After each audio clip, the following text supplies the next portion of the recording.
Yeah, you know what time it is. It's time for the Geekenders podcast. MegaRan, Jesse and Dodger, what up? Let's go. Yo, it's the weekend. Yeah, it's time to geek out. Let it begin. Go on, stream and shout. It's Jesse and Dodger, so give them a follow and see what the Geekenders are all about. Yo, it's the weekend. Yeah, it's time to geek out. Let it begin. Go on, stream and shout. It's Jesse and Dodger, so give them a follow. #1 geek podcast, without a doubt. Yo, another end of another long week. Got a job and a kid, I know that you all beat. So take a second, grab a drink and vibe while we catch you up in just a matter of time. On gaming, comics, whatever you're doing. If you're nerdy like us, then you know you should tune in. Thank you for sharing our world with us. Now follow, subscribe, and turn this up. Yo, it's the weekend. Yeah, it's time to geek out. Let it begin. Go on, scream and shout. It's Jesse and Dodger, so give them a follow. #1 geek podcast, without a doubt.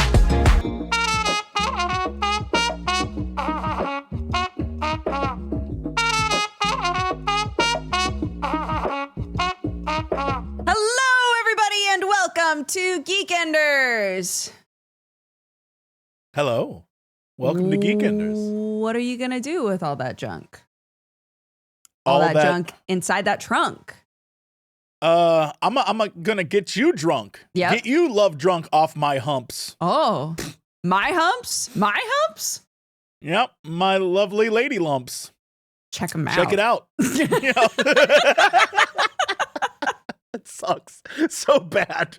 Welcome to the show, everybody, where Jesse and I inadvertently give each other earworms and then hate each other deep in our hearts. Yikes. Last week, the podcast, this lovely show that we do, was this one day early. And the reason, this one right here, was one day early. This show? This one right here. Oh, okay. Except it would have been on Thursday of last week. So not necessarily this show. I think that's why I was confused. Yeah, as close as we could have got to one. Right. Yeah, we're just trying to help people out. Yeah, but you mean this show, though. The Geekenders show. This one right here. Okay. Yeah. Last week, went to Boston.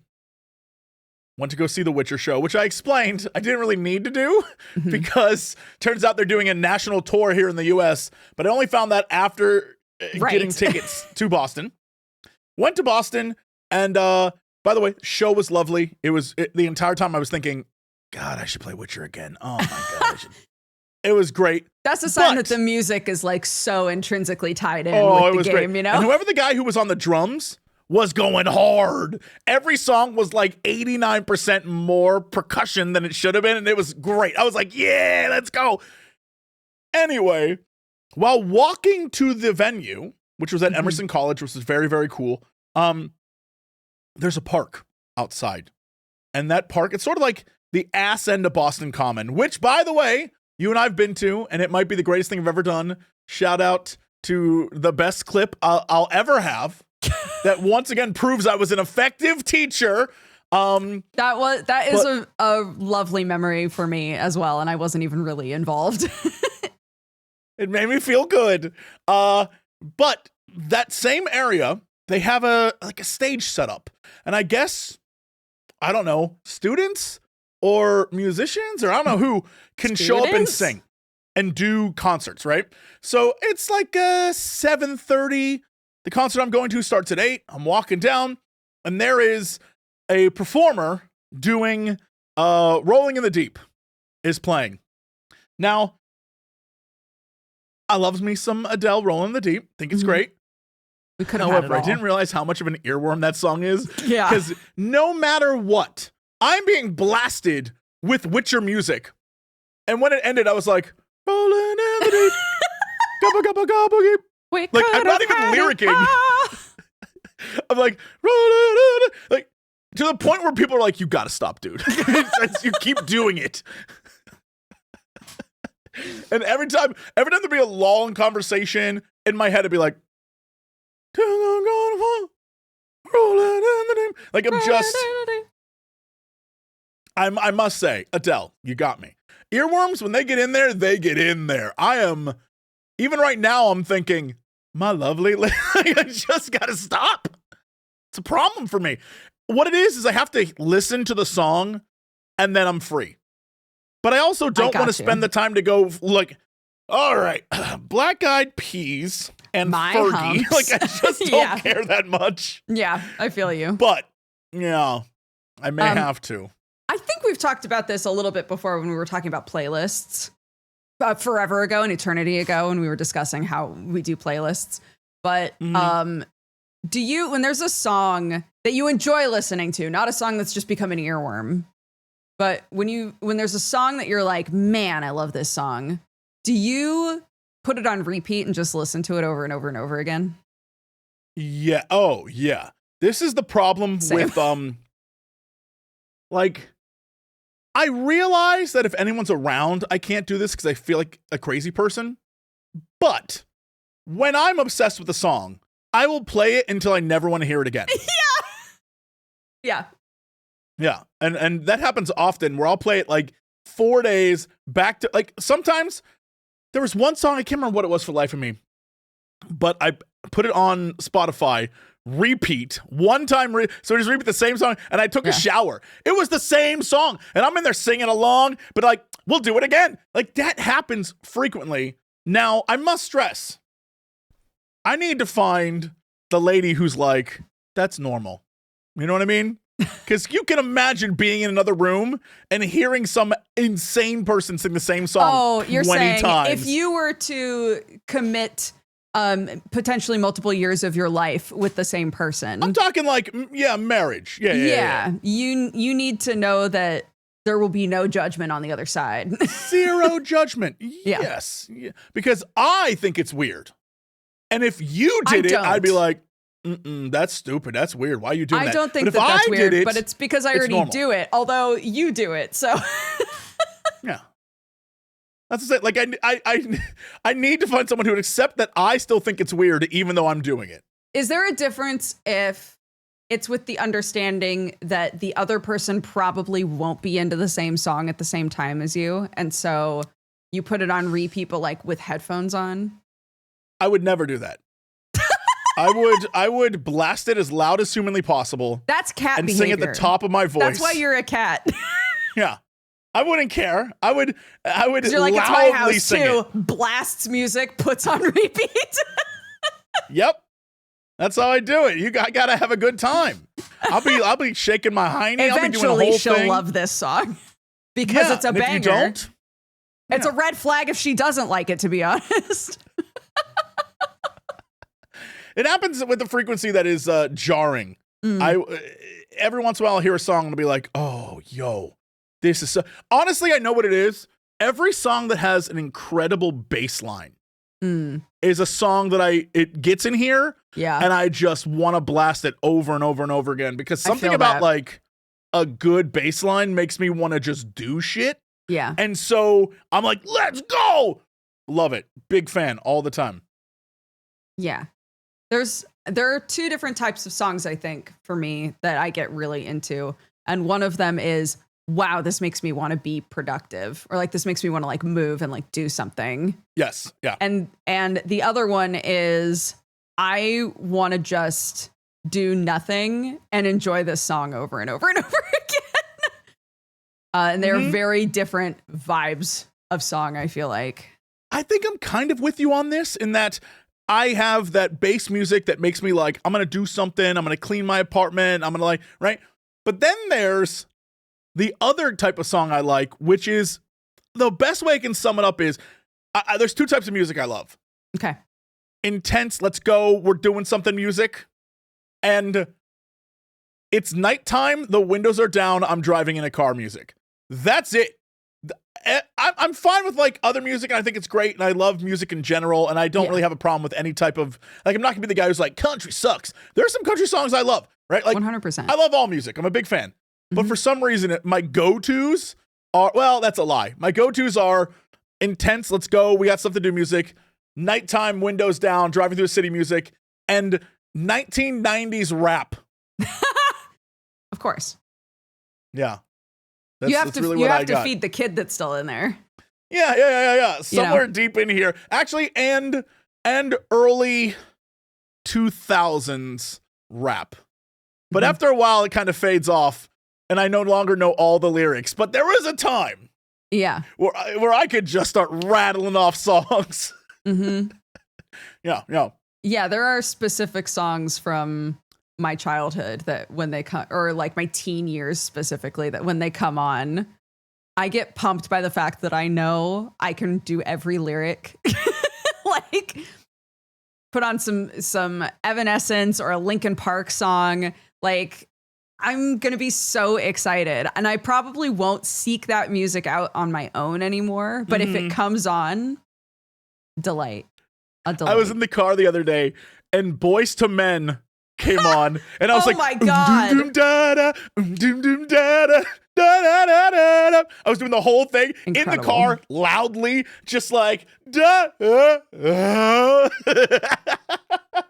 Yes. I can't help it. Big fan of that period. It's when I was like, that 13-year-old, very like, this is gonna stick with you the rest of your life. This is the music that's in your head. Yeah. Were you ever really into Weird Al? Definitely. There was the last time I was like into Weird Al, I think the last album I bought was the Jurassic Park one. Which would have been, I don't know what year that was, but a while ago, the 90s. Right. And then I kind of fell off, but every once in a while I'd show back up for like when he did the Star Wars bit or White and Nerdy. Like every once in a while there'd be a song I'd be like, he still got it. But I never bought an album after that. It wasn't like, this is my jam. Yeah. There are some songs where if you asked me what the song is actually called or how it actually goes, I can't recall it because I listened to the Weird Al version so long for like so many times. The biggest hitter for me is Pretty Fly for a Rabbi. It took a very long time for me to remember what the actual song was called or about. I love that. Yeah, it's in chat. People are saying Amish Paradise. Amish Paradise is very another fun. great one. Yeah. Weird Al's brilliant. But with that said, like, there's definitely a time in my life when I was much younger where it was, this is my jam. And I think the comedy hit me at the right spot because also, for the most part, he was doing songs. I had no clue what those songs were. Yeah. Right? Like the originals. Yeah, like 100%. He was parodying stuff I didn't even know what the parody was. Yes, like obviously Michael Jackson, whatever, or Madonna, that's very obvious. But there are many ones, or ones where it was an original song and it was like polka and whatever. It's like, for some reason it just hit right. And every once in a while my dad would chime in and be like, I knew his grandfather or something. And he'd be like, he used to play polka at a bar. Like, okay, cool. Sure. But yeah, it was like a very specific, I don't know what age I would have been when that came out. I would say 12. It's very obvious when my musical taste changed. It's when I got a CD player. Because my first CD out the gate was the Nirvana with the naked baby on the cover. That one. The first CD I had. So like incredibly different musical taste than what I had as a younger kid. And I got that at 13, so. My very first CD, are you ready? Uh-oh. My very first CD, my parents got me a Walkman. And love that. Discman, you mean? A Discman. And they got me the Sailor Moon album. I blasted that shit over and over and over again. Partially because it was my very first CD and I had no other options. But it was great. I will say this to you. This is a double story just to show you how much of a giant nerd I am. Okay. While I say my musical taste changed, I vividly remember buying the CD for the video game Shadows of the Empire because it had new Star Wars music, the first new Star Wars music in years. And two, on this story, when I was I had to have been 16 at least. I was following my dad in a car. So he was in front of me in another car and I was behind him in another car. Okay. And I was trying to change out the CD to the Star Wars Shadows of the Empire CD. Right. And as I was doing it, I wasn't paying attention. A cop pulled me over. I got pulled over for Shadows of the Empire. Was it still playing when you rolled the window down? Because that would have been very good. The embarrassment would have been too much. The cop rolls up and it's like just Star Wars music, like, "Hello, officer. Have I done something wrong?" Yeah. I believe you need my license and registration. I certainly wasn't trying to smuggle anything on the Kessel Run. He's like, "Sir, are you high?" I just wanted to let you know your rear brake light is out. Thank you, officer. Will you be alerting the Imperial authorities? Shut up.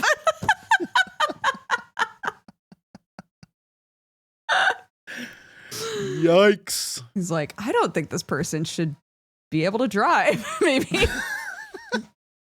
I really slipped through the cracks. Yep. With that said, though, Shadows of the Empire is great and continues to be great and never will not be great. So, fact. Yeah. Yeah. And I think my second CD was Aqua. So you can see the sort of things that shaped me as a person. Yep. I will say there's two CDs that stick with me. One is I listened to it so much I broke it. Was the second Real Big Fish album, Why Do They Rock So Hard? I love that album. It rocked hard. And then, and this is true, a girl in high school who had a crush on me, but I didn't register at all, by the way. Did not. She lent me her Snow Informer CD. Again, Informer, you know, a licky boom boom down. That song, she lent me that CD, and I forgot to give it back to her. So in the yearbook at the end when we graduated, she wrote, like, you know, enjoy the CD. Literally laid it all out like she had a crush. And I was like, why did nobody inform me of this? I just thought you were a nice person lending me a CD. That is the thing that happened to me so much. I literally, you have to spell it out for me. I was going to say, that's like I don't want to say a meme, but like people talk about that all the time, specifically from like a male perspective, right? The idea of like, we sat on the couch and we made out and we went to see a movie, but like, do you think she likes me though? Oh, no, I don't even have, like, actually, I was about to say I didn't have that, but I did. In college, there was this girl who would always play with my knee, and I thought she was just being friendly. Like, she would, like, start rubbing on my knee, and I'd be like, look at her. She's so sweet. Not a clue, dude. Not a clue. It's just, I'm oblivious. Again, you need to spell it out and be like, yo, holy shit, let me see that junk. And I'll be like, oh, that's what you mean? Like, yeah. It was crazy. And it wasn't till it always happens too, where it isn't right away. It's years later where someone will say something. And like, I'll never forget when I was in college, a friend of mine from back home in high school was like, yo, you're aware that this girl liked you, right? And I was like, what? First off, the writer side of me, the comedy writer side of me is so angry with myself because she was my dad's boss's daughter. That's hilarious. That would have been an amazing relationship. That could have been. Oh, I see. It could have been. That's hilarious. That's like pure sitcom gold. Missed out on it entirely. I was like, come on. You fool. What a fool. And then in college, it happened. Like after college, people from college would be like, you know, I had a crush on you. I'm like, why did you say nothing? It's like, well, I gave you signs. I'm like, you gave me no signs. I was trying to be respectable and nice. I thought you were just a dramatic theater kid. I didn't know that was like, I'm dropping signals. In fairness to you, theater kids are horny as hell. They do all kinds of weird shit with each other and are like, no, but like, that was just like for funsies. Yes, so, absolutely. Like, yeah. There was band kids too. No joke. There was a girl, like I went over to her dorm because we had to go to class together. She comes out of her dorm showers with like a dude. And it's like, hold on, I get dressed. Then later is like, you know, I had a crush on you. I'm like, first off, whoa, what?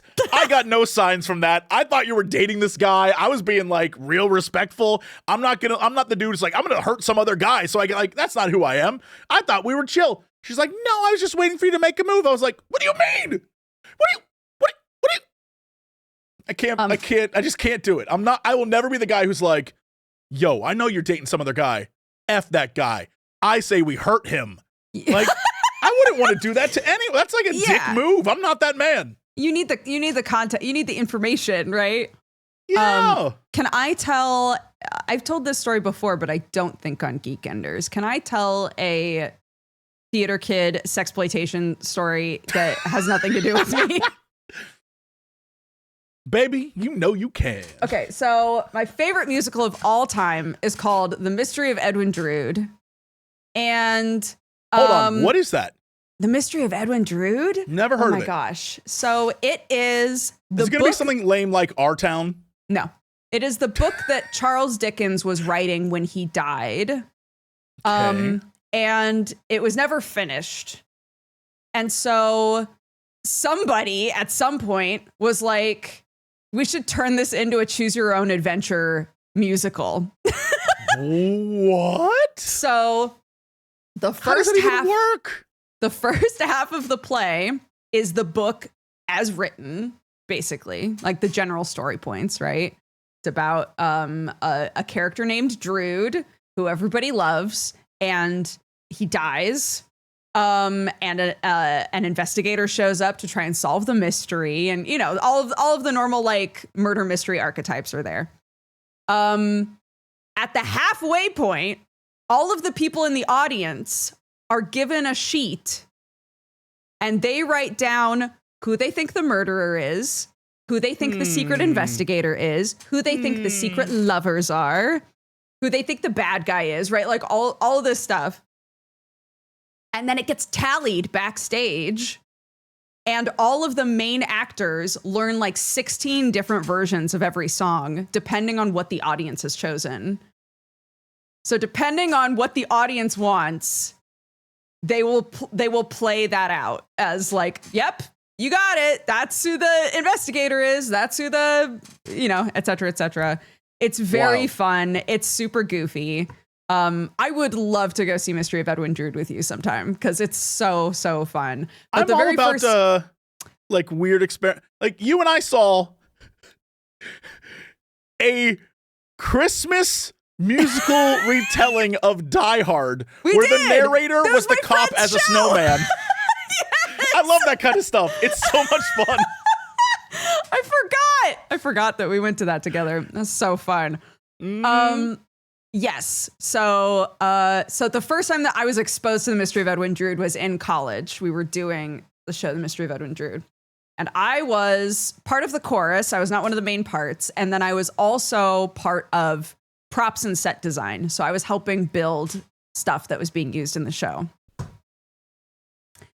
And there's a part where one of the main characters is in like a laudanum-induced fever dream about the woman that he loves. Okay. And we decided, you might be able to see where this is going. We decided that because he's supposed to be in his room, he drinks some laudanum and he lays back on the bed and he has this like weird dream, right? So we were like, oh, the bed should lift up. So as he's like entering the weird dream, he'll like rise up like this and the bed will lift. How very Jesus of him. So I don't even remember how many times we had to fix that bed because people kept sneaking in and breaking it. Brother not only fixed the bed, but also had to figure out what to do with like the sheets and things that were on the bed. Oh my God, it was a nightmare. And it didn't. Theater kids are a mess. A mess. The closest thing, this is absolutely true, and I think every nerd can follow along with this. The messiness of theater kids is the exact same messiness of your D&D campaign group. Like, if you do one where you all get together and you show up at someone's, like, the amount of stories I know of people falling in love over D&D and like ruining other relationships and stuff is too damn high. And it's because of that, like, I'm a character, but I'm also a person and I love you. Yeah. It's crazy. Yeah. You let real life and this like other life that you're sort of trapped in a bubble for it for long periods of time or so frequently. You let those two bleed way too much. Yeah. I see everyone saying GTA RP. Same vibe. I mean, that's just role playing. It's the role playing. I mean, I think it's the same thing with you'll see on sets in movies where a couple that's a couple in a movie suddenly is dating. Yeah. And it never really works out, but they're suddenly just in love. And it's because we were in love on set. You get in the character and then it bleeds over into your real life. And suddenly you're like, I love you. I'm like, oh, okay. Cool. I was gonna, a few days ago, I was gonna tweet a thing that I knew people were gonna take too seriously and be like, Roger, what? I was gonna tweet and be like, guys, what does it mean if he wants to stay up all night pretending to be a cop instead of coming to bed? Because Sam was doing GTA RP. And I knew people were going to be like, Dodger. The best solution for that is for you to become a criminal and have him chase you around the streets. To join GTA RP. Yeah, and become a criminal and go specifically to where he's at, crash a few cars, and then when he arrests you, be like, can we go to bed now? The number of times that I get a text that's like, hey, I'm really sorry. I'm locked into a GTA court case. And I'm like, go to bed, dude. What are you talking about? It's not real. Like, this is killing me. What do you mean? It's real to me. Someone's got to clean up these streets. I'm stuck in court. I'm sorry. I'll go to bed soon. The implications of that is like, not only is there judge and prosecutors and defendants and defense attorneys and cops, like there's some levels of that are too much. Yeah. And then what happens if you're convicted? You go to GTA RP jail, and then what? Yeah, you do. You go to jail. And now you're like, I'm in a jail gang. I had to get tattoos and swear my allegiance. You go gangs to, inside. I had to pick one. Wrong. You go to jail for a certain number of in-game hours, or real time hours, depending on what you did. I don't even know. It's too much. It's just too much. I understand now why they make $1 billion on that game. Yeah. Because some people are so committed to it. They're like, this is life. Oh, cool. All right. Yeah. I guess currently the conversation with like the new GTA coming out, right? Mm-hmm. Is that there's worry that the ability to make and create RP servers is going to be controlled too much by Rockstar. Rockstar, right? Is who makes GTA RP or GTA. That I guess they have some financial control over making RP servers now, and so they might, be able to make it less accessible. I don't know. That'd be interesting. Yeah, I feel like it's in their interest as a company to want more control, so they'll definitely probably try to, but also never mind. I was about to say, but also, wouldn't they want people? No, they're the ones who are like, we could charge $100 for our game and you'd still buy it. It's like, what? They don't care. I was about to say, like, maybe they care about like what people think. No, they don't care. They're like, we'll shovel it in your mouth and you'll eat it anyway. So, it's weird to me because there are so many examples to look at of modding communities keeping games alive for a really long time, or just like allowing mods to just kind of like exist, or doing like what Animal Crossing and Baldur's Gate 3 and other games have done and been like, we're not really in control of the mods, but we will make it so that mods intersect with our game easier, right? Like we'll create a better bridge to allow you to use the mods that you want to use. Like clearly that's the way to go to get goodwill from the players. 100%. It is absolutely the right strategy. Every single game that has said, F it, mod away, go nuts, do whatever you want, has been hyper successful for a long time post-launch. It's just the way it is. I will even say, shout out to the Cyberpunk modders. Oop. They let you do whatever you want. And right now, one of the biggest, this is real and I don't care. I love it. Thank you, everyone. One of the biggest mods is literally the have sex with my character in the game. Of course. Of course. I just want to say, mwah. Thanks, everyone. It's as creepy for you as it is for me. I bet. What? It's first person. I see myself. I'm like, is that what people see? Oh my God. It's terrifying.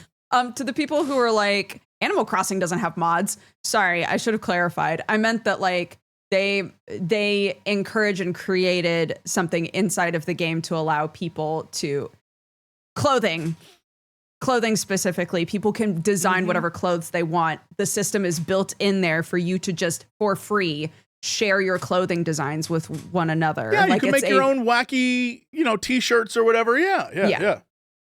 Also, what's super interesting is you can see when they cut down, like one of my favorite examples of just let people have mods. When they re-released Warcraft, what was it, like Warcraft 3 Reloaded or whatever the hell they called that thing, Reforged. They scrapped all the fun. Like, look, Warcraft 3 was good, but all the bonus mods and all the cool stuff you could do and all the things that spawned Dota and all these other games, they were like, whoa, we don't. We would rather you not create your own stuff and flood art. Like, I just don't like that. That upsets me tremendously. Yeah. Let people create and have fun and mess with your stuff. Like that's what keeps your game going. Minecraft. Minecraft stayed relevant for years and years and years, and to the point where Microsoft bought it because people kept modding the hell out of it. And they came with like so many cool stuff. Sure, a lot of those mods are insane, but like that's the fun of it. Let people have fun. Yeah. I don't know. I agree. Upsets me. Remember Sims 1, guys? Remember? You could just download somebody's hair mesh that they made and just plop it in there and just have that. It was just free. Literally, for Monster Prom, we made it so like you can input your own OC. I love like that. Here, that's throw so your own fun. animation in. You can date them. We don't care. Like go nuts. That's so much fun. I love when people just let you enjoy the thing they created. One of my first big obsessions in gaming was when TIE Fighter, the CD-ROM TIE Fighter game was a thing. They straight up let you full mod the game to the point where back when it was like early internet, I was on forums with groups and we were creating stories for each other. You could go in, you could edit dialogue, you could edit the encounters, you could edit what ships would show up, and you'd make your own little Star Wars story. And I was like, this is the coolest thing I've ever done. Yeah. It definitely inspires many people. I know that a lot of people are like, GTA RP or whatever, all these different things that exist where you're allowed to go in and create your own stories. That leads to future game developers and future people wanting to tell stories and writers. Yeah, it's a creative exercise, and we need so much more of that, I think. So, I hate when people are like, no mods. You can't do anything to our game. It's designed. It's like, all right, cool. It's on the same tree as like fanfic writers becoming popular novelists, right? Like they got inspired by something, a piece of media, something that they loved enough that they were like, I want to write something that has these characters or that's set in this world. And it activated something for them like, wait, I actually love writing. It's the same sort of thing, right? You play a game, you get so into it and you're like, I wish that you could do this in the game, and you learn how to make the mod. And then that's a step away from just being able to start developing something, right? Yeah. I understand if your game is console exclusive, you're not gonna be out there modding stuff. Fine, whatever. No one expects that. But if you're on PC and you have access to like people having the coding because it's on their computer, I say F it. Let them go nuts. Let them have fun. I agree. Like, so what if your character suddenly is like a sexy lady with big boobs? People wanted that, and now they're gonna download the mod and your game. You're making money. What's the problem? Like, but it's not the character. That's not Grim Dank the Dark Master. That's Boobarella, the Boob Slayer. Like, yeah, but now people want to play Boobarella. So, like, hype Let that up and get people to buy your Boobarella. game. Yeah. You can be Sailor Boobarella's Moon not and a slay great the name. Spire, guys. It's a wonderful time to be alive. Just let people do it. Yeah. I like the Boobarella. Boob Slayer. Yeah, I like her. What does she Grim look Dank like? Grim Dank and Boobarella suck. That's what I came up with? Yikes. I like them. Mm-hmm. Speaking of games, Yes. last night, so I said this before when we talked about it, but even though I definitely will get a Switch 2 at some point, I don't have a desire right now to. It's just not, the first game I actively want doesn't come out to the end of the year, so like I just don't care right now. Yeah. However, everyone and their brother over here has definitely got a Switch 2, and they're all hype as hell about it, and everyone's losing their mind. And so last night I lived vicariously through Crendor because Okay. he was streaming the new Mario Kart. And I wrote down some notes because I watched for maybe 2.5 hours, and it looked so much fun. And it's definitely one of those things that I would love to play, but I know that if I bought it, I'd play it exactly one day and then it would sit there for the rest of eternity. Yeah. Like, I just know myself with those types of games. Unless, of course, it's F-Zero. If they brought back F-Zero, I'd play that every single day for the rest of my life. I love F-Zero. We've said that before. We'll say it again. Bring F-Zero back, dude.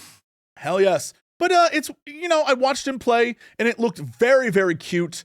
And everyone playing seemed to be he was playing online with a bunch of people watching, and there was one guy who kept beating the crap out of him, so he made him his rival, and he kept trying to beat him. And it was so much fun to watch. But Cute. I wrote down some notes, and I love this because I don't know exactly if these are new things, or I just haven't played the last few Mario Karts. I don't know. But Okay. I guess because this is an open world one, and you can kind of go to different areas. When you play online, everyone selects maps, and then it does kind of like a lotto of all the selected maps that you would get. And then there's arrows, and it's like, okay, where you were at this one, and now you're going to this one. And the way it works, I thought was brilliant, is so one of the races he did was this ice cream mountain thing. And so Okay. you go up like an ice cream cone, and it's that kind of thing. But the next race they chose was a Wario ship graveyard. I don't know what that's about. But what it did is the race starts for the Wario ship graveyard starts at the end of the ice cream map. Oh. And That's then cool. you race. So the first lap is getting to the Wario map. And then you suddenly start the Wario map on the second lap. And I was like, that's very creative, and I love that. That's very cool. Yeah, the past ones have not been like that. And then when he, after that one, he selected another map, and what he did, it like, in order to get from one map to the other, he basically had to drive through what looked like the LA River, and I thought that was really interesting. And so and I love that concept of everything it's from one zone to the next, and you're moving along, Well, and sort of a Forza-like. This is the one that is supposed to be open world, right? Yes, yeah. So I guess, that makes sense. That I didn't see him play the normal game. I just saw him play the online stuff. Sure. But the online stuff, look like that little bit alone, I was like, that's very creative. There wasn't, like, I don't know that there was free roam in the online version, because what would happen is after the race series would end, the 3 races would end, it would, if you lost, it would go, nice try, which is really funny. And then you had a few minutes while people were, like, when he was waiting for people to join, where you could drive around the last map you were at. And so that was kind of open world-ish, but I don't know if it's the same thing as the normal single player version or the local version. And so I just watched him play online. I thought that was great. Character-wise, it was crazy. I wrote down these notes. I don't think I recognized any character at all. Crendor was playing a bee and a cow. I saw Waluigi in a sombrero, I think, but most of the time it was a shark driving a car or some other animal. I think I don't know what Mario Kart is. That's really I was funny. like, what is this game? Oh, I haven't also wrote watched down the anybody note. play it, so I can't like really say. Yeah, I wrote down the note. I question anyone who picks Mario if you have all these other choices to choose from. It seems very unhinged. Do you have like if you're in a multiplayer Mario game, do you have a Mario character that you always go for? I don't. It's been a while since I've Mario Karted in a serious Or like way. Mario Party or like any of those. Yeah, I was always the Koopa Troopa because it was always him or Toad. But then I stuck with the Koopa Troopa just because I liked him. I don't know if he's in the game still at all. I know they have Dry Bones a bunch now, but I don't. Dry Bones is in a lot of stuff now. Yeah. Yeah, but I don't know what equates to Koopa Troopa. But that used to be my guy back in the day. I would always play him. And then they've kind of phased him out and included every Koopa kid and Bowser Jr. And now there's Cal B Shark. They have the fish. At one point, you can literally just be whatever the hell those red fish guys are called, driving a cart. I'm like, how's that work? How does that even work? So, I am always King Boo. Unless someone takes King Boo, then I'm Toad. Yeah. Ever since somebody pointed out that I frequently sound like Toad and even made a video comparing the sounds I make and actual Toad, I feel a kinship. So, yep, I get it. I think no matter what, my biggest desire in Mario Kart is control. That sounds crazy, but controlling the car. I'm not about speed. I'm not about like the weight of I just need, when I want to turn, I want it to turn. And I don't want it to be like, I'm skidding or I'm sliding into the turn. I'm drifting. Like, no. When I turn, I want to turn because that's how I want to play. I don't want to spend all my time pressing the brake so I can drift. Like, it's just not how I like to play that game. And I may never be out in front by a lot, but I can win that way. And so I always try to go for those characters. But it was very funny watching Crendor try new things. Like at one point, he had his cow on a motorcycle that was too small for the cow. And I was like, oh my God, that looks like how I would look on a bike. Like just, guys, I can do this. It was very funny to watch. When he played as the penguin from Mario 64. And when the penguin backs up, sometimes it gives you oh, I'm backing up, but sometimes it gives you a like a look that like a shady look, like I'm backing up and I don't want to touch you. You better not bump into me. That's really funny. Very cute. Yeah, I'm excited to see it. Yeah, I definitely loved watching it. That's for sure. And also, it's Crendor, so every time he got hit with a shell, the noises he make were one of the funniest. Like, yo, like he'd just make gibberish noises. It was great. Good times. Crendor loves a. Yes. He loves those. Yeah. And so, and then he'd always, he'd want to at one point, I don't remember what he said, but people in chat are like, you're fighting with chat. And he's like, this is Mario Kart. There are no limits. It's like, oh, okay. You step into the pit, you better be ready. It made me laugh and I had a good time. So, again, one of those things that if I went to a party and someone had it, I'd definitely play, but it's not a Jesse needs to purchase this kind of game. Oh my God. Same. But Sam felt very differently. Everybody's been like, oh my gosh, are you getting a Switch too? And I was like, no, I'm probably not going to have a reason to play it for a long time. I'm not really thinking about it, Smash cut like an hour later to Sam, like, I secured us a Switch too. It'll be here in 2 days. And I was like, oh, okay. Never mind. Apparently we will have a Switch too. Yeah, I think I learned that lesson with this last console generation in that I play on my PlayStation 5 a bunch, but on my Switch, I every 6 months find something to play. And my Xbox, I don't play anything on it because I literally get all the games on PC. So why the hell do I need to load up the Xbox? Yeah. I haven't touched the Xbox in so long. I'm like, you know what? From now on, I'm not going to be one of those, I got to get a console for my job and justify it that like I can write it off because my business is video games. I'm like, I'm just not going to get it until I need it because honest to God, I can't do that again. I just have stuff sitting around and I'm like, I hate this. I tried to justify it and I simply can't at this point. Honestly, the original Switch, I only play when I'm playing with my kid, when we're playing something together. And I never played a whole lot on the Switch unless like I got invited to play Mario Kart or Mario Party or something like that, you know?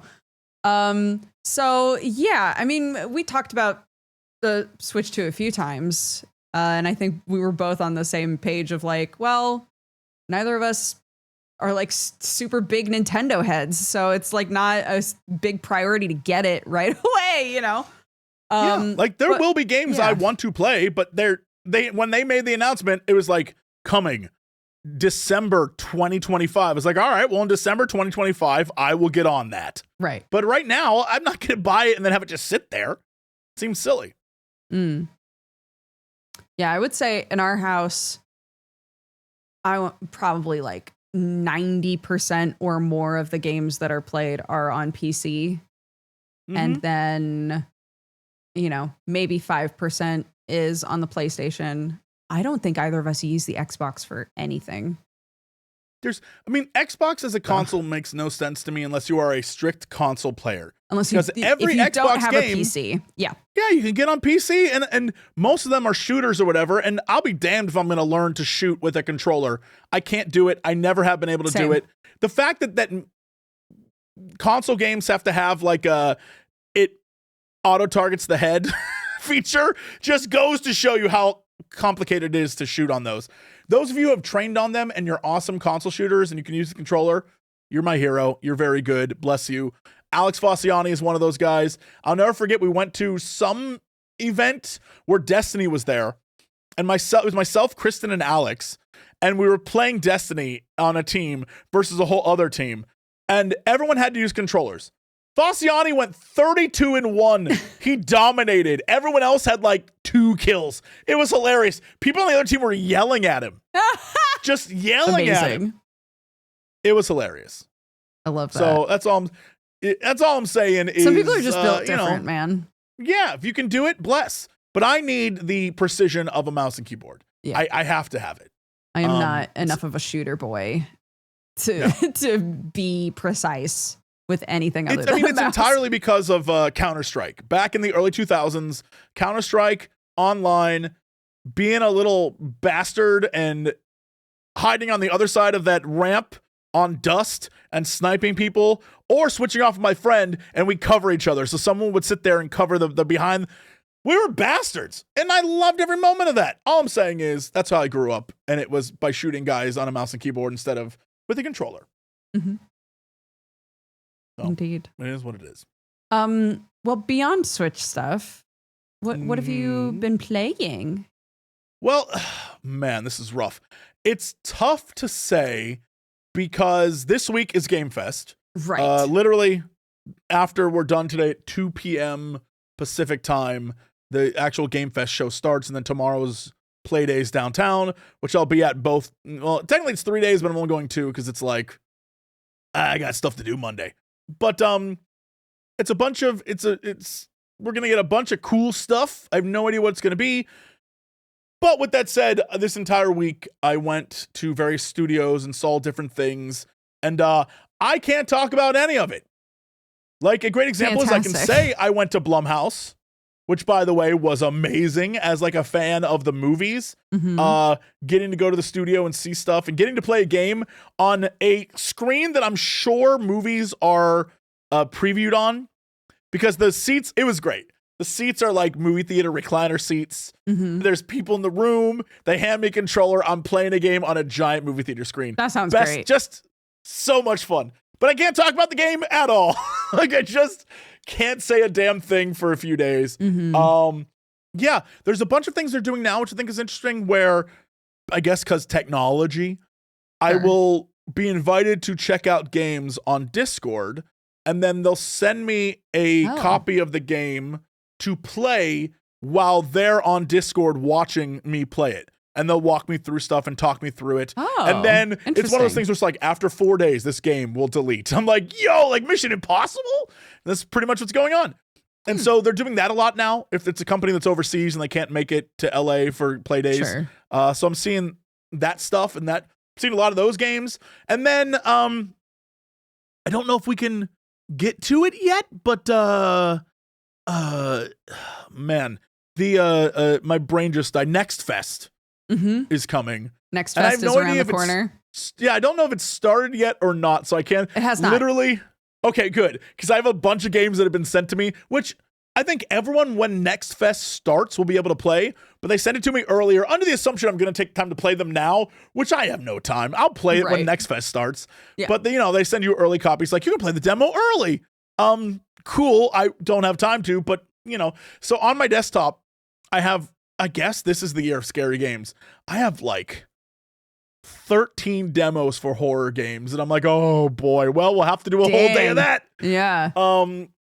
Yeah. So, pretty excited about Next Fest, but yeah, a lot of it is, a lot of it is stuff that I can't talk about yet, sadly. Trying to think of if I got a chance to play anything.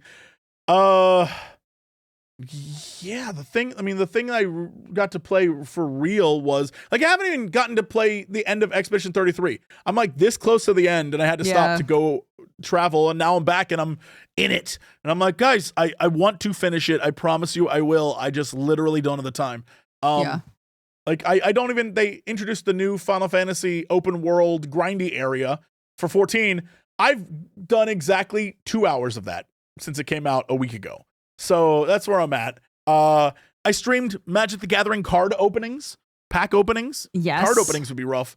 I got a lot of amazing cards. People were like, dude, the card's worth a lot of money. And I was like, I don't know that, but okay, I'll put it in a plastic case because, like, thanks for the info. Yeah. But that was a lot of fun. But again, I even had to cut that short in order to then drive to Blumhouse. So, like, I'm kind of all over the place this week. So I haven't really had time to actually play video games. But like I said, I watched Crendor play 2 hours of Mario Kart, and that felt pretty good. Yeah. Yeah. I promised that I would out myself here. Yes. So I talked about House of Ashes once before, I think. Yes. Summer and I started playing House of Ashes, and we got everybody killed. We as a team, not just me. Shifty eye. But I was going to say, I don't believe that, but okay. Yeah, and I was explaining last time that we got to the point where there would be a scene and it would fade to black, and clearly it was meant to go to a different group of people, but there was no one left. And so it would just come back to the same people. And so we were like, okay, let's restart. So we restarted on a different night, but everything was going wrong. We had to start late because my kid could not sleep. There were like issues with the dogs. It was a whole thing. So we were like, all right, well, we barely got in, but at least we've started and no one's dead yet. We restarted and no one's dead yet. So then we got together again and said, all right, we're going to finish it tonight. And it wouldn't load. The save that we had, every time we loaded into it, I would load in, but Summer couldn't. So, and no matter what we did, we couldn't get the game to load for Summer. It would only load for me, and the audio would load for Summer, but not the actual, like, playable game. So we were like, okay. On Friday, Summer said, I'll get up early and we will play this game. We'll make it work. So we did scene selection. We went back a full scene and we were able to get it to load. And we've done amazing. We've done really, really well. We've been crushing it. It's been awesome. We're like an hour away from the end. And are you? I think so. And whenever my like alert pops up on Twitch that says, hey, an ad's about to run. I've been pausing so that the ad can run, but nobody misses out on what's happening in the game. Okay. Right. So there's a part, and I'm not going to describe it because I don't want to spoil it, but there's a part of the game where it's really unclear what the other person is doing. So all that I was being asked to do is look around. That's all that I was doing. Summer wasn't saying anything. So I was like, I think we're both just looking around right now. The ad thing pops up. I pause, and Summer freaks out and is like, I am in the middle of one of those heartbeat QTEs. And I was like, no.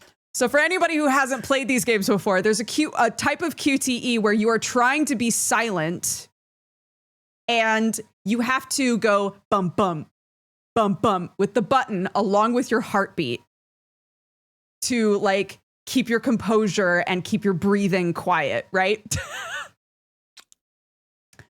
And I was like, maybe when we unpause, it'll be fine. And Summer was like, maybe it'll be fine, but maybe I'll die. I was like, okay, maybe it'll be fine though. I unpause, immediately dies. There was no wiggle room whatsoever. It was literally the heartbeat was like about to happen and it got fumbled. And a thing killed the character that Summer was playing. And I was like, fuck. So we decided that didn't count. So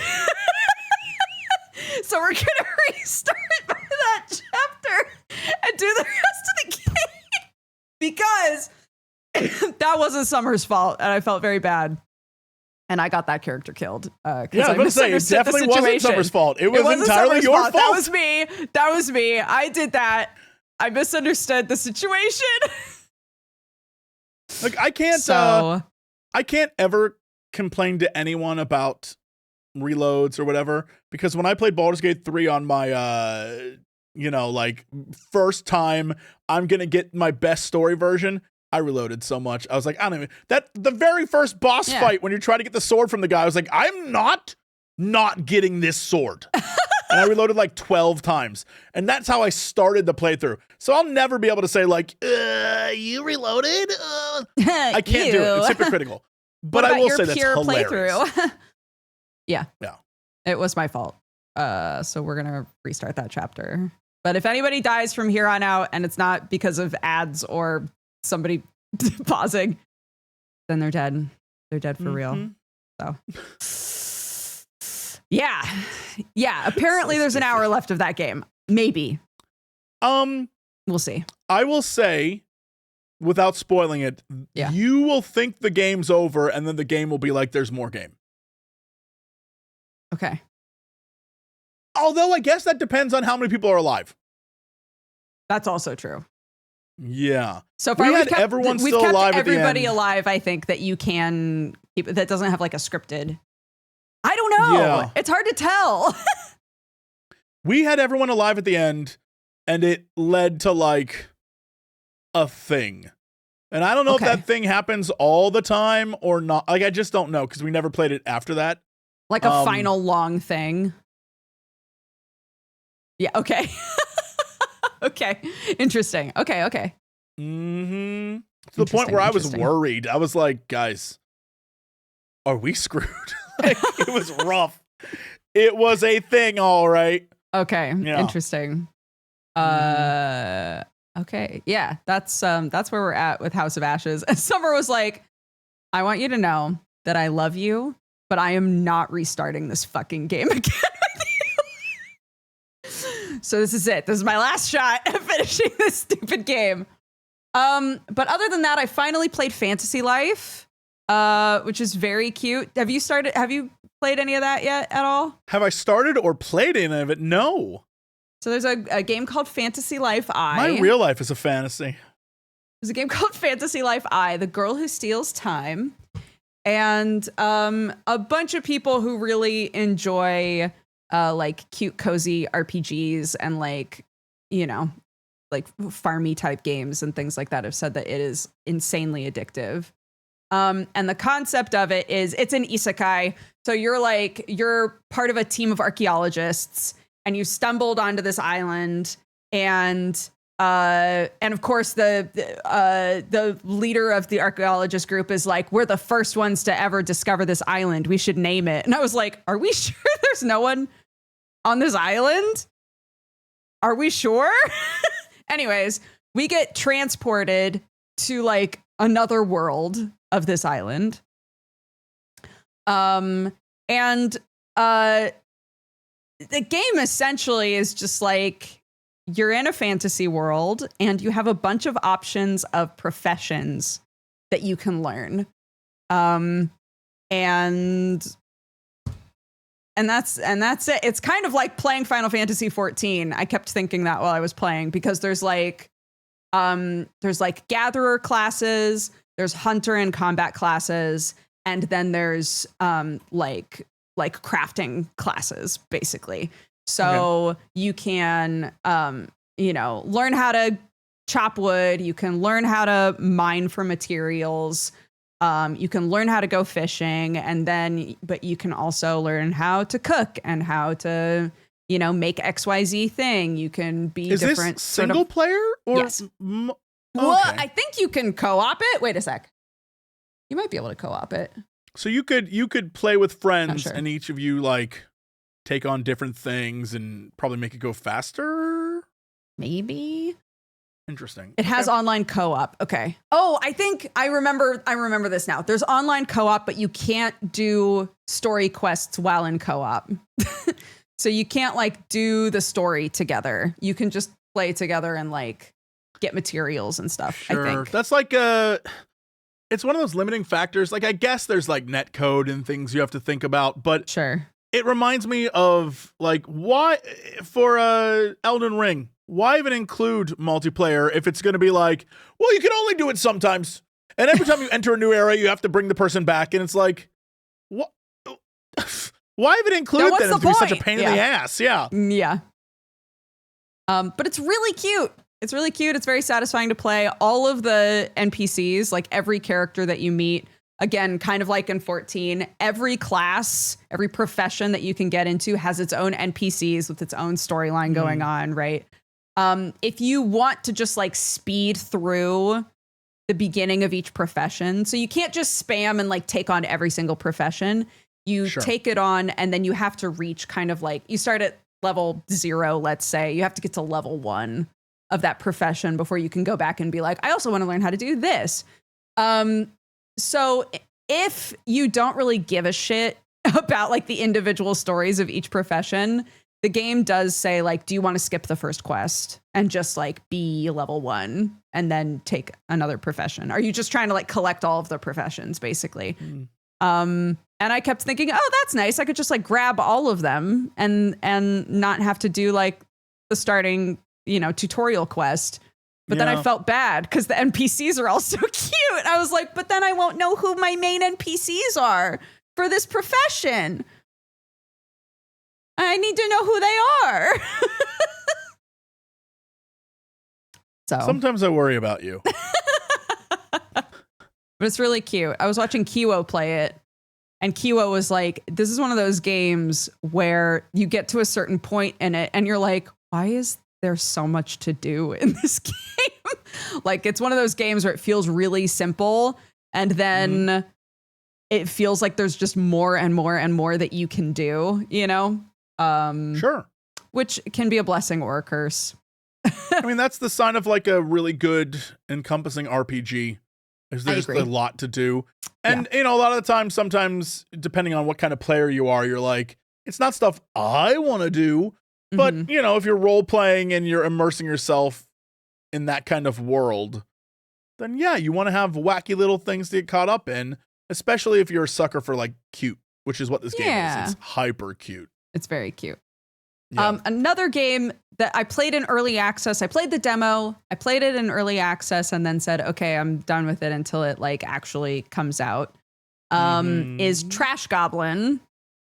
Yes. Trash Goblin is very cute. Again, the concept of Trash Goblin is you're a little goblin who lives on the bottom floor of a antique shop and you're given little bags of detritus and weird shit, and you have a mini game, which is most of what the game is. So I don't know if mini game is the right word for it, but you basically like pick away everything that isn't the item. It reveals what the item is, and then you decide what to do with it. So as the game progresses, it goes from like, oh, you found a bottle. And then someone shows up at the window and goes, I would like to buy a bottle. Do you have one? And you go, as a matter of fact, I do. Here's the bottle. And you take your gold, right?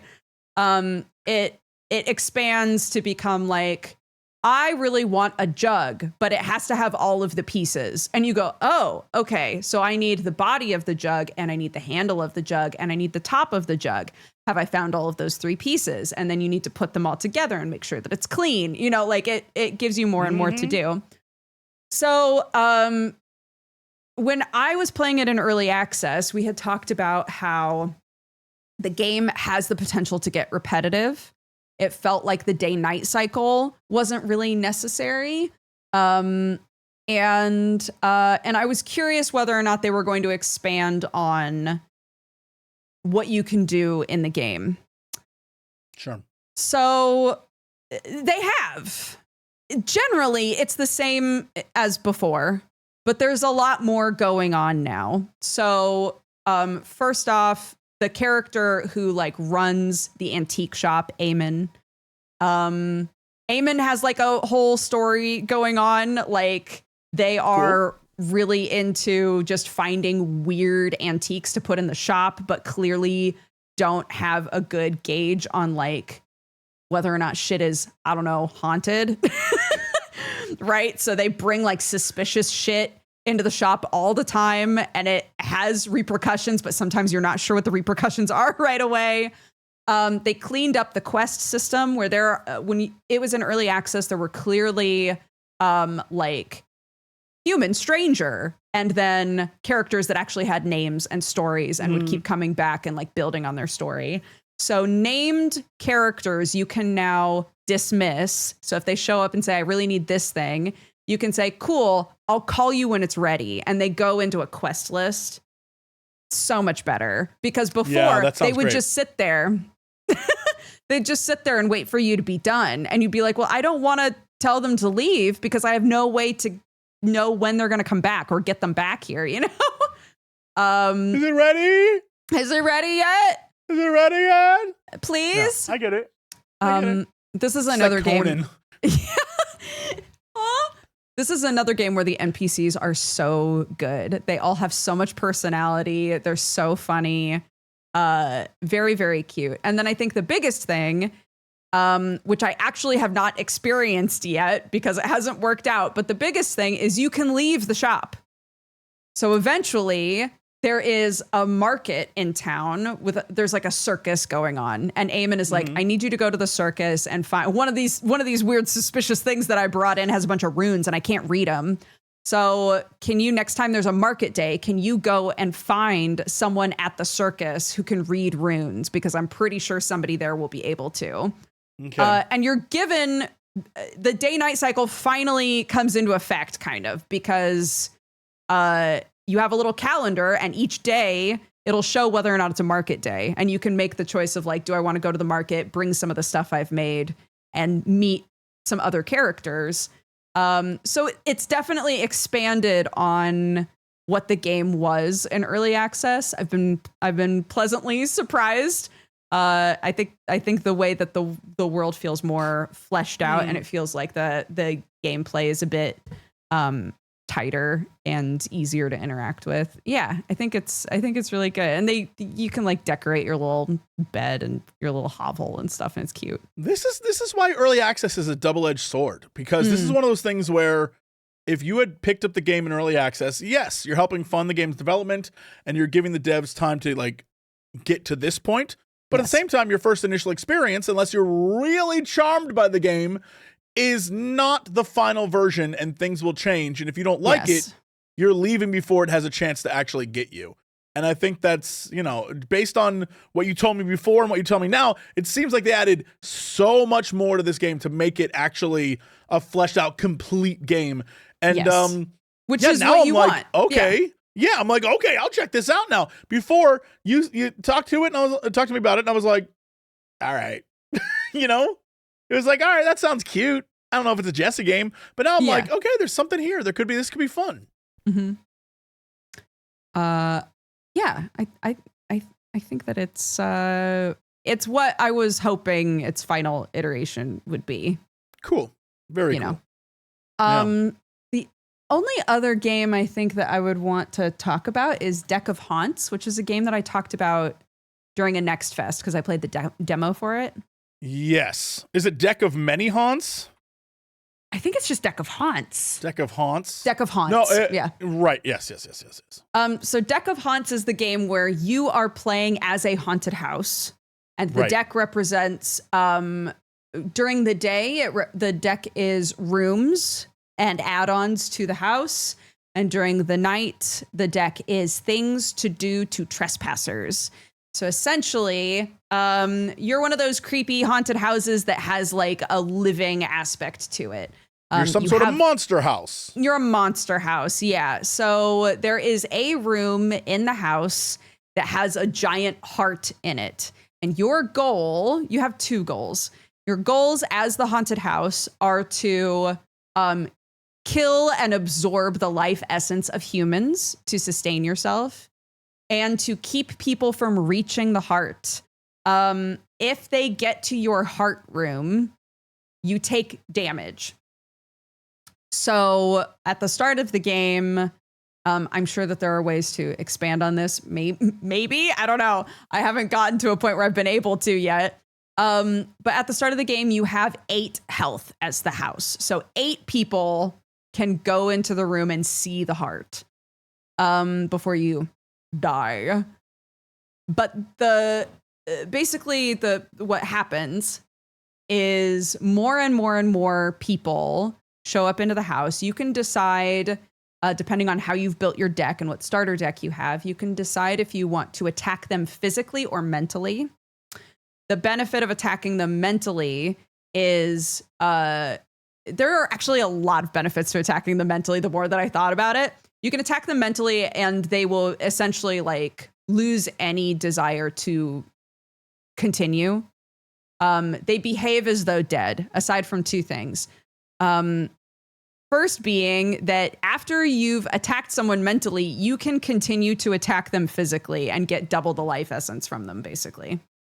And the other thing is, if a human sees the body of another human, they will try to escape the house.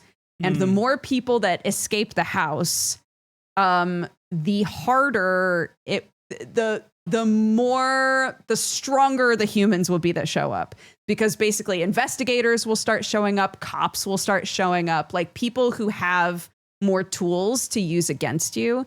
So there are cards like lock the doors of this room, right? Say there's 2 people in a room and you kill one of them. The other one's like, oh my God, I gotta get out of here, right? But you don't think that you can kill them in time. You can use a card to lock the doors, and then they're trapped in there for a turn, and you have a little more time to kill that other person before they can leave. But if they're a cop, they've shown up with a gun, and they can just shoot the locks and leave. You know, it's things like that. There are rooms that have very specific aspects to how they work, but it'll come with the caveat of as long as it's not investigated. So paranormal investigators will show up sometimes. And if they go into one of your rooms that has like a hyper specific use, they will investigate it and basically take away its power. Interesting. Okay. All right. So is there anything like, does it get more intense after that? Or is it just paranormal investigators and cops? Like, is it eventually the military shows up and priests are there? Priests is as far as I've gotten. So the boss rounds are basically like raids. So like the first section of a playthrough, you have to live through, oh my gosh, what was it? 17 days, I think, something like that. But like one person shows up and then 2 people show up and then a few people show up. The people have their own aspects, like I was saying. So even normies might have like a weird aspect where like they'll just come in through windows, right? Like you don't know which room they're going to show up in at the start. They don't just come in through the front door, right? There's just stuff like that. So more and more and more people show up. And eventually it's like, okay, people keep disappearing when they come to this house. So the cops are involved now. So your first boss is a bunch of cops show up and you're like, fuck.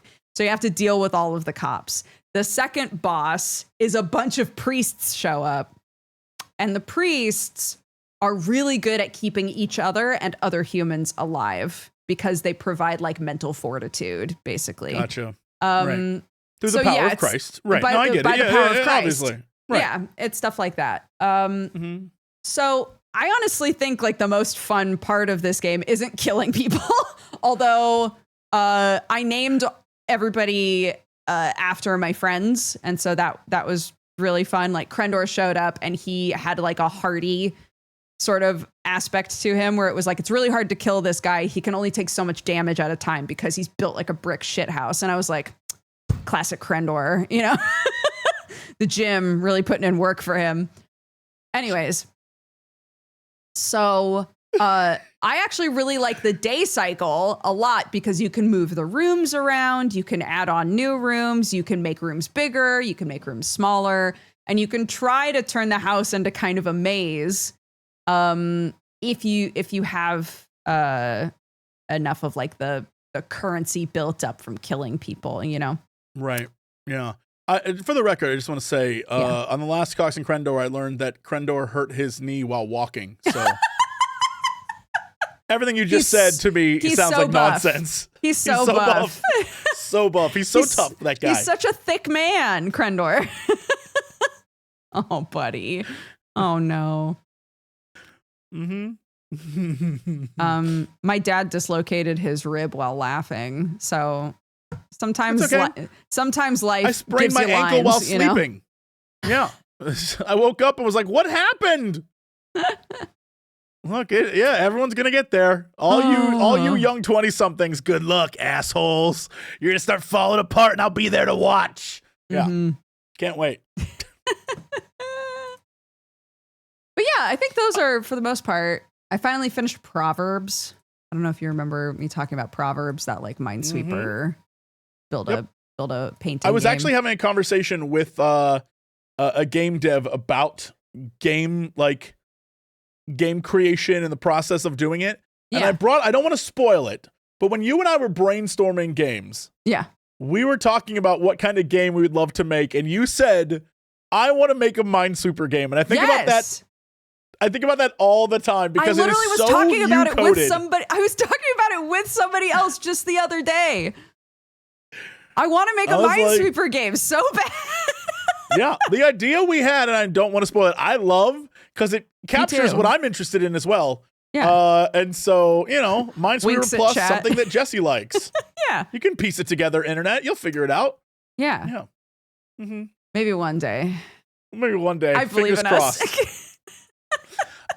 By the way, hey, did you see any of the stuff from the PlayStation State of Play on this past week? I did not. I heard there was a cool Marvel thing. Yes. But I don't know really anything quickly, about it. Let's deep dive, shall we? Yeah, let's go for it. So first off, it started with a oh my god, what is that game called? Lumines? The kind of Tetris music blow your mind game. I can't remember what that thing's called right now, but absolutely got me. I couldn't figure out what the hell the game was going to be. And then I was like, oh, we're bringing this franchise back. All right, let's go. So that was very cool. By the way, in chat, I saw it was such a good fest. Here's the thing. When I said I really enjoyed, I was like, man, I really enjoyed that stream. That was really cool. I got so many comments like, it was trash. It was garbage. And that's how I know just gamers have different likes, because the things they announced, I was like, you were like really hype about them. Yeah. So we got that. And then immediately after, we got new Pragmata, a brand new trailer for that game that actually showed us more information. Basically, it looks like, I think I called it BioShock 3000, because you're a dude with a little girl, and she's like, come on, let's go. And she like mind controls things. Or okay. It looked wild. I am, not going like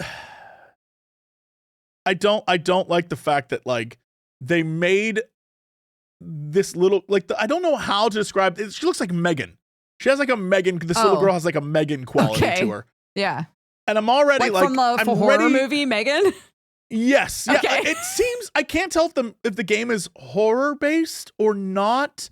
It seems like you're fighting AI, which I'm always here for. Okay. But it also has like there's something I can't tell if it's gonna be a scary game or not. Very excited to see what it is, but also worried because I know the internet's gonna have some thoughts on this little girl robot that I'm not gonna be cool with. Like there's gonna be guys who are like, if she was only hotter, I'm gonna be like, what? You just know it's gonna happen. Yeah. I'm already bracing for the weird version of the internet to like chime in. Like, okay, cool, dudes. So that's a thing. And then and again, looked cool. Visually, very nice looking. I was like, all right, this game could be super fun. Again, it has kind of like a BioShocky, but not vibe. I don't know how to register this game, but excited for it because it looks new and weird. In fact, that was my takeaway with the entire state of play, which is like, thank God people are trying new things. Everything we got, except for like a remaster, which honestly I'm here for, everything we got was kind of like, we're gonna do something weird and strange. Even AAA companies were taking chances, and they showed off a lot of indie games that had, well, indie-ish, heavily funded, not AAA games. And those looked amazing, and I was like, good. Even if they suck, they're trying to do something different, and I'm absolutely here for it, because I'm so sick and tired of the corporate executives at the top being like, but we're spending so much money, and if we don't know it's going to be good, then why should we try something new? And I hate it. And it's like, I hate you. So, yeah, very, very interested in that. Then, hey, nerds. Hey, old nerds. Hey, you old farts. Hey. Final Fantasy Tactics Remaster. Here we go. The very first Final Fantasy I ever played. Final Fantasy Tactics. Excited. Yeah. It's brilliant. I think the way they did this is fantastic, where not only are they releasing a version that has updated changes and like a turn order on the side and voice acting and all sorts of stuff, they're also just including the old version too. So if you don't want any of that, but you just want it to look better, here you go. Mwah. Big fan. Huge. Love that. Love it. The minute Creative Business Unit 3 appeared, I was like, well, it's not Final Fantasy 13 or 14, and it's not Final Fantasy 9. It's like the minute it showed up, I was like, we're doing tactics, baby. I was so excited. Brilliant stuff. Can't wait to play that. Also, the Mortal Kombat Legacy Collection. Yes. Honestly, while watching the trailer, yes, for those who said, is Ben Starr in that? Yeah, Ben's definitely in it. He tweeted out a thing that was like, here's my character. So, keep up, kids. We should get him on the show. We probably could. Ben, what are you man's doing, in Ben? town right now. Yeah, I'm gonna probably harass him on Monday, but that's not Geekenders Day. So anyway, the Mortal Kombat collection, the trailer was awesome. I was super hyped for it, but the thing that got me in the trailer wasn't the games. It was the trailer was kind of put together like a documentary about the history of Mortal Kombat, and now I want a Mortal Kombat documentary. Is there not one? I don't know. I want like, here's the way. I'm sure there are many YouTube videos about the origins of, but I mean like an official, we talk to everyone, we have the behind the scenes of like all the actors, and they show some of that. But I thought it was going to be a documentary about Mortal Kombat, but it is actually the games. Now, they may have a thing on when you buy the collection, it may come with it, maybe, but I don't know. But when I saw the footage, I was like, man, I really just want a Mortal Kombat thing. Like, yeah, we met with old Midway devs and sat down to have a conversation. Like, that'd be so much fun. That would be cool. But, yeah, we'll see what happens there. We got Neo 3. The demo is available right now if you want to check it out and play it. Very excited for that. That looks really cool. And then, because I'm a sucker for it, new Astrobot is coming. And they're re-releasing the Astrobot DualSense controller. And my fingers crossed. When I first saw the DualSense controller, I said, yeah, all right, it's okay. It's just an Astrobot controller and it has his eyes on that big ass button in the middle. But like, it's whatever. It's just a controller. If they were to release one where the eyes in the middle like moved and shit, oh, it'd be an instant purchase. There's no price they could ask. I'd buy it. I'd be like that asshole who's like, I don't care how much Grand Theft Auto is. It's going to be $200. I'd buy it. That's how I feel about this controller. I would buy this controller. He loves Astrobot. If it moved, I'd be like, I don't care. I want that. I must own it. Yeah. I love Astrobot. I can't help what I am. Also, we got the first look at First Light, the new 007 James Bond game that I guess is a James Bond origin story. Looks cool. Pretty excited about that. We'll see if it's any good. But like, I'm down for, just like I was for Indiana Jones, I'm down for Bond and playing a game version of Bond. It looks very fun. James Bond by the guys who did Hitman. Like, sure, Bond looks like an American dude for some reason. Like, he has very American features, but I don't care. Yeah, it doesn't bother me at all. Half the other characters, you know, if you're expecting them to look like Sean Connery, Pierce Brosnan, Daniel Craig, whoever, he's not. It's Bond, like book Bond, but updated Bond. It'll be fine. It'll be all right. And then we got the new Arc System Works Marvel game. That was the last thing they showed, and they went all out for that. And the minute I saw it, I was like, I'm so hyped to watch this at EVO. I just can't wait. This is gonna be so cool. It looks awesome. I think they only showed like 6 or 7 characters, but they did show hints of other characters because there was literally a dinosaur. Like at one point, there was a Triceratops who showed up, and I was like, "Who the hell's that?" Couldn't tell you. I know that in the background of one of the levels, there was a giant Shuma hanging on a building with his big eye and tentacles. Nice. And I was like, yo, is that Shuma? And everyone in chat was like, no. I went back and I watched it. It was Shuma, dude. I don't care what anyone says. They were like, that could be a plant tendril. I was like, no, that's Shuma. So can I tell you that right after the state of play, the first 3 things that I saw about the Marvel game were all cuck memes. What? With Marvel making out with Arc Systems. Oh, and then Capcom was in the background. Capcom sitting in the background. Sitting in the chair. I was like, what the fuck happened during the state of play, man? Yep. Anyways. Yep. Honestly, I thought it was new Marvel vs. Capcom at first, but like it was not. It was Arc, and they were like, yo, we're going to make a fire game. All of the character designs looked amazing. And this was the first time, obviously Storm was there and she looks as hot as ever, but of course all the other ones were like, just like the coolest looking dude designs. I've never been like, wow, great Captain America design. They nailed Captain America. He looks cool as hell. Iron Man's like a Gundam for some damn reason. As he should be. Yeah. That sounds great. Yeah, everything looked really cool. Spider-Man's kind of all over the place, but he had the same Spider-Man look as the Sony game. Okay. And yeah, Miss Marvel was the only other character that I think the only other woman that was in there. I don't know. But I was kind of surprised, like, all right, hell yeah. Everything looked very cool. Excited to play. All right, hold on. Captain America, Iron Man, Spider-Man, Miss Marvel, Star-Lord, Storm, Ghost Rider, Storm? You said Storm twice. Or did I? Come on, guys. Lock in. So much Storm. So much. Storm so nice. Yes, it was Dr. Doom was the other one. Yeah. And the best part was they even included Dr. Doom with his like the robots and the button. I was like, you know what you're doing. I love this. So very excited. Love that preview. Can't wait for more of that. And then we got more in the way of Romeo is a Dead Man. Which, Dodger, I'm just going to say, take the time to go watch the trailer. It is insane. It's so insane that the intro is, it looks, I don't even know how to describe it. It looks like a game made 20 years ago. And it's a kitchen table. And everyone's like what I thought it was going to look like. Yes. But wait, keep watching, because then he's like, hey, who's out on the front porch? He goes out there and he's like, I'm dying. And he's like, you are gonna die in a few minutes. So let me stab this thing in your eye and your head's gonna swell up. And then it becomes a totally different game. The minute it started, I was like, what the shit is this game? There's only one man who could make this game. I was like, this has to be a Suda game. It has to be a Suda game. It is. There's no one else on earth. And then it was.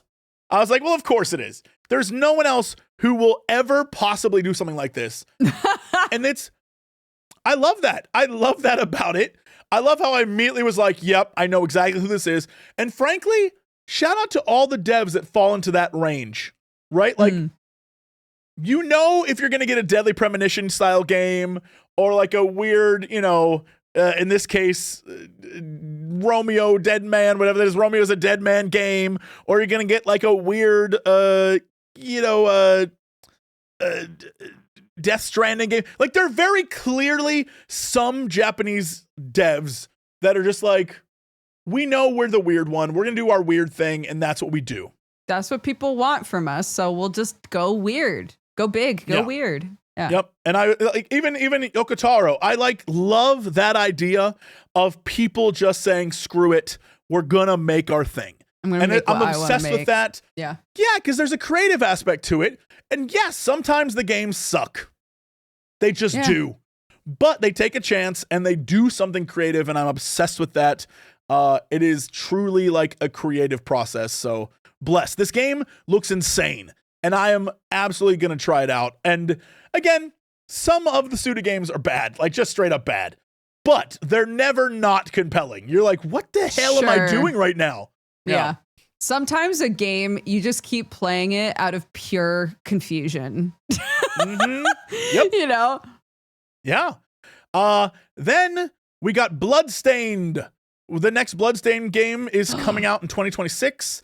Oh shit. At first I thought it was Castlevania, but nope, Bloodstained, and it is the first awesome Bloodstained looking. is very Castlevania looking, yeah. Yeah, it is awesome. Can't wait for that.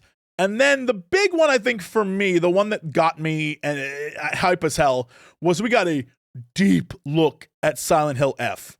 And I must stress, that game, it's Silent Hill. So one of the things in the most recent episode, this is a shameless plug, of Tell Me About, I sit down with Ashley Roboto and we talk Silent Hill, right? Because I've only ever played, aside from, PT and the demo for the and the demo for the other Silent Hill they made recently, I've only ever played 2, and I've played 2 more times than I can count, right? And what's weird is I don't really know much about the rest of Silent Hill. So we sat down to talk, and I learned Silent Hill 1 and 3 are connected and not even related to Silent Hill 2 at all. Like, in no way. They are just not, it's just not, they're totally different vibes. Right. And one of the things that we talked about, which I think is so apt with this trailer, is that Silent Hill, as the franchise goes on, gets made more and more in the West, and it kind of loses the jank Japanese aspects of it, where the names are kind of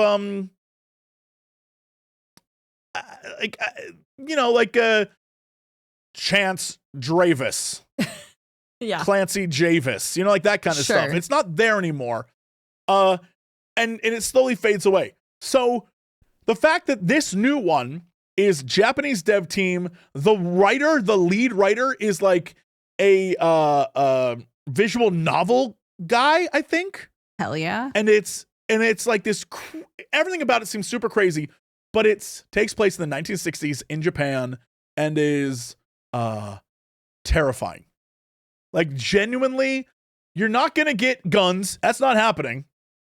Right. And it's schoolgirls, and all the schoolgirls are like weird doll things. They come at you with knives and shit. I several times while watching it said, this looks awful, and I meant that in the best way. Right.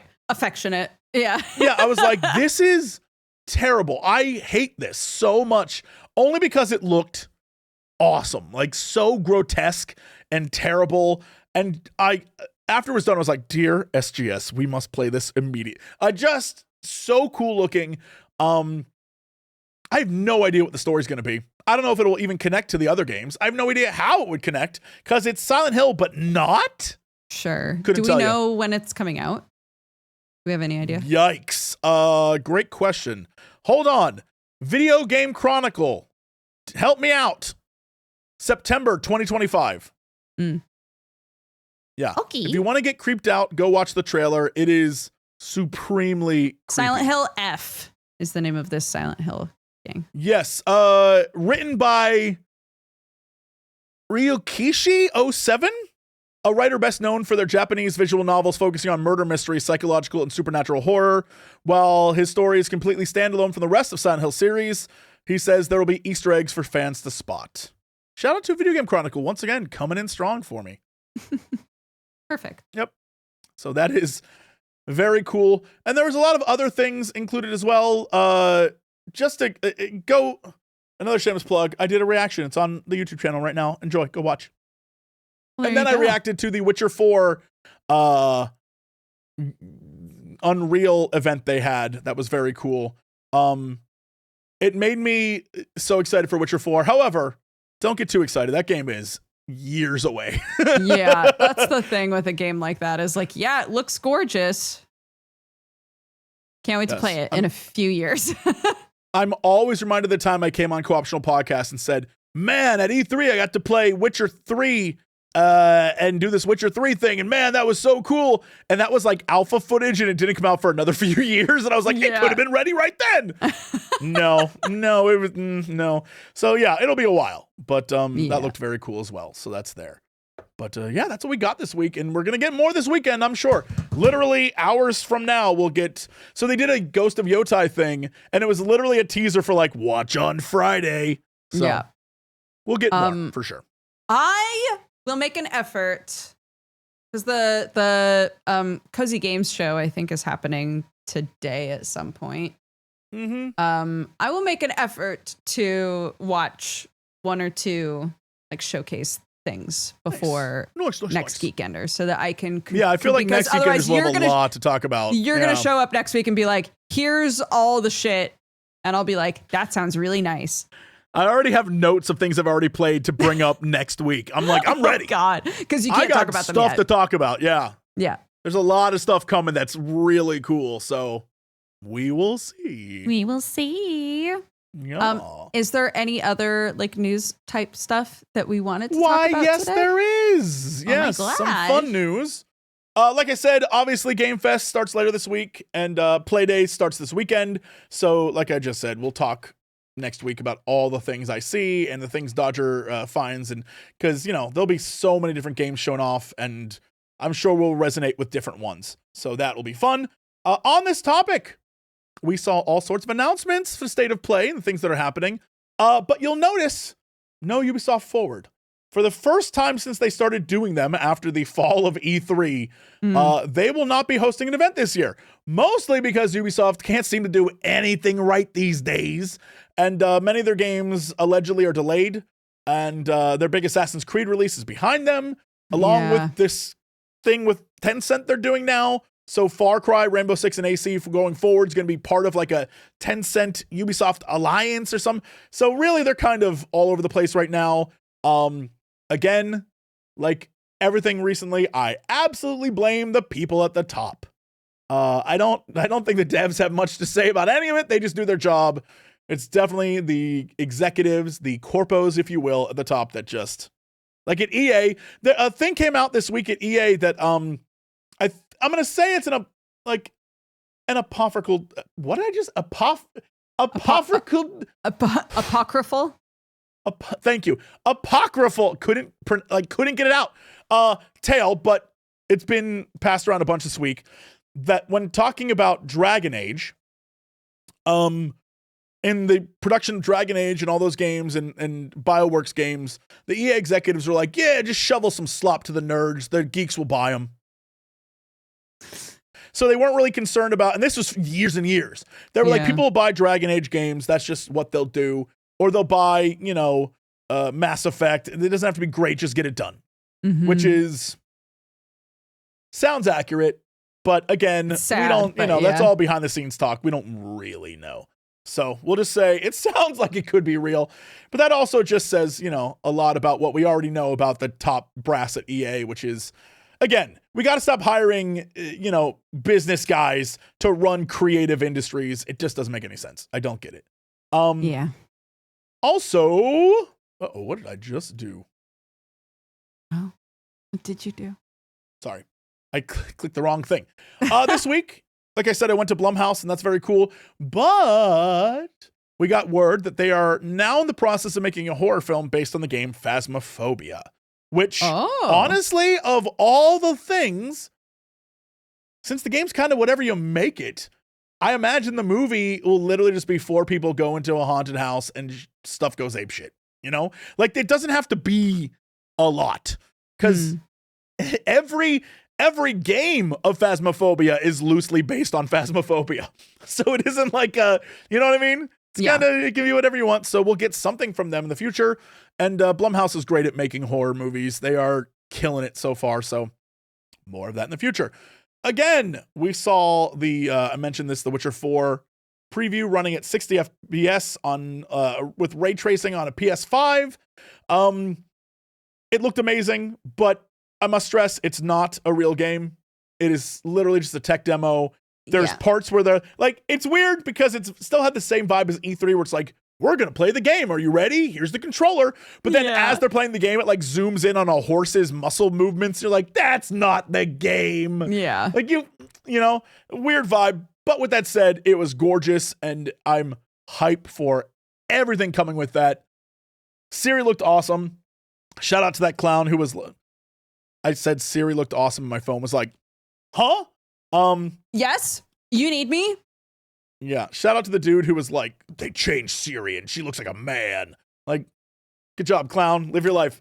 While also talking CDP, they said they're going to try, they've tried to do things other than RPGs, like the Gwent card game and the Witcher MOBA game they had for a little bit. It didn't land, and so now they're like, screw it. We're doing what we're good at, RPGs. We cannot do so many things we would love to do. We are tempted to do so. We tried, didn't work out. We have to focus on what we are good at and really put 100% in, said Marcin Iwinski. And it sounds so simple, he explained. When you're growing, it's hard because there's all these temptations. Like people are doing stuff online. It seems so cool. You want to be a part of that kind of thing. And he's like, yeah, we spread ourselves too thin and, we didn't deliver. So we're going to get back on that. If you want to see more of that, they literally talk about it in the Ansred podcast, episode 18. Adam Badowski's on there as well. Hung out with him at the concert. Super cool dude. Nice. Joint CEO of the company. And yeah, they're going to focus, I assume, on the next Cyberpunk and the next Witcher game. So I'm excited for that. That's good news for me. They're both big endeavors, so it makes sense to focus on them. Mm-hmm. Yeah, I think they're very, very good at making games, but they're absolutely right. Being spread too thin doesn't help anyone. And so that's, I think everyone has that. If you're in any creative thing, you think to yourself, I could do that. I could do that too. Oh my God, I could do that too. And you just want to create and it can screw you. So like, I get it. Speaking of sticking to one thing, Dynasty Warriors, one of my favorite games, one of the best franchises of all time. I don't care what anyone says. Still can't be seen as a success in the West for selling over 1 million copies, according to producer Tomohiko Sho, who produced Origins. I believe that the Dynasty Warriors series is not yet in a position to be called a success in the West, Sho said. On the contrary, I believe that there are still some great potential in the series to gain many fans in the future. With our latest title, Dynasty Warriors Origins, we're able to attract new fans in addition to those who have been playing since PlayStation 2. The Western market's very important, and I believe that if there is a next title, we will gain even more new fans. As someone who's been there since PlayStation 2, it's super interesting to see what they deem as a success. It's always strangely about costs, right? Like Monster Prom. If this new Monster Prom game sold 1 million copies, we would be overwhelmed and so blown away and excited. Yeah. Like Alan Wake 2, I think they announced it sold 1.5 million and they were like, we did it. It always is interesting to me what people consider a success, but it's always about money spent. Yes. It's so- kind of like when people spend a lot of money on a game and they say, well, how much entertainment did I get out of the game? Right? Like how much time did I spend on the game? Was it worth that money? Yep. Yeah. So, and then it's always interesting because they're dumping tons in, and you would think someone would say, if you're gonna have all those business bros be in charge, surely someone would say, "Hey, dude," I assume that's how they talk. "Hey, dude, I feel like we should try to determine how many people will actually buy this game before it releases, so that way we can spend the proper amount of money on it rather than dumping $250 million into it." You know what I mean? Like I don't know. And then last story is very sweet, and I think a lot of people saw it this week, and I may have a connection to it, which is interesting. But a grandma who played Final Fantasy XI for 21 years recently passed away, and her account and all the characters went viral last week. I started watching the video of all the characters on the screen, and I realized that it was on the Asura server, which is where I used to play. And what's crazier is I think I played with her. Now, I don't know if we were in the same guild or if we just happened to play together, but the names of the characters I recognized and was like, and it just like hit me in a weird space because she had a bunch of little Taros and I had a Taru Dragoon. And even though no one ever invited me to do anything cool because Taru Dragoons were trash, I still loved that little guy. And I don't care what anyone says, he was cute. And so, I saw that story and was like, oh my God. So it's just weird what comes around every so often. But that was it was a fun time. Like that was so long ago. It was before I even considered like internet entertainment as a thing. You know what I mean? Yeah. So that was like a different time. It was the first MMO I ever played. Was Final Fantasy XI because I'm a Final Fantasy nerd. Right. But before that, it really was like your options were EverQuest. Or like a few other, but like EverQuest looked so jank to me. I'd watch my friend Mike play and be like, dude, I don't know what's happening. I loved EverQuest, but it was a nightmare. Yeah. Oh, but, well, that's sad, but sweet. Also very sweet. Yeah. It was nice to see everyone show up and be like, wow. That's amazing. Like they went through and the video showed all the different characters and stuff. And I was like, it's very sad, but also like a flashback to a much younger time. And I was like, damn, the connection for someone to play for 21 years. Like that has to be strong that was in a way her game, you know? Yeah. Like when you see people who are really into WoW and they have all these characters, like those will be stories we'll see in the future. Like this grandma played WoW for 35 years and it'll be a thing for sure. Mm-hmm. So I thought that was very sweet. I mean, even though, oh man, this is sad. I don't want to end on a sad note. I was just thinking about the older woman who did another turtle made it to the water. She passed away. Oh, she was my favorite voice actor in the entire WoW expansion. Yeah, so sweetheart. So sad. Yeah. What a weird way to end. Anyway, that's the news. What the hell? No. Rest in peace. Rest in peace to the legendary grandmas. Yeah, shout out to grandmas. You're killing it. Shout out to grandmas. Keep doing it. Aw. Well, I think you kind of gave us an idea of what you're doing this next week, but is there anything you'd like to add on to that? Just going to showcases, going to game expos, playing stuff, meeting people. That's all I'm doing. Schmoozing and running around and doing all the things. Yep. Yeah. Most of it requires me going downtown. Here's my advice once again to everyone who is going to play days. If you're in the industry, you're going to get tickets. Jeff Keighley's going to give you drink tickets and food tickets. You're going to get 2, 1 for each day. Let me tell you, the advice is the best advice you'll ever get. There are food trucks. And yeah, those food trucks are fine, whatever. But at the far end, there's a pizza window. And if you give them a ticket, they'll give you a full ass pizza. Don't eat there. Save it for the end of the day. Go get a full ass pizza. Go home with that pizza. Just take that pizza home. You'll be eating it all night. Enjoy. From me to you. Don't be a sucker. Damn. Don't be a sucker. Don't be a sucker. You can get like your baby salad for a ticket, or a large pizza. Save your money. There it is. The hack, the life hack. I got you. Well, next week is Next Fest. So I'm going to be going hard on demos. I'm going to be playing a bunch of demos.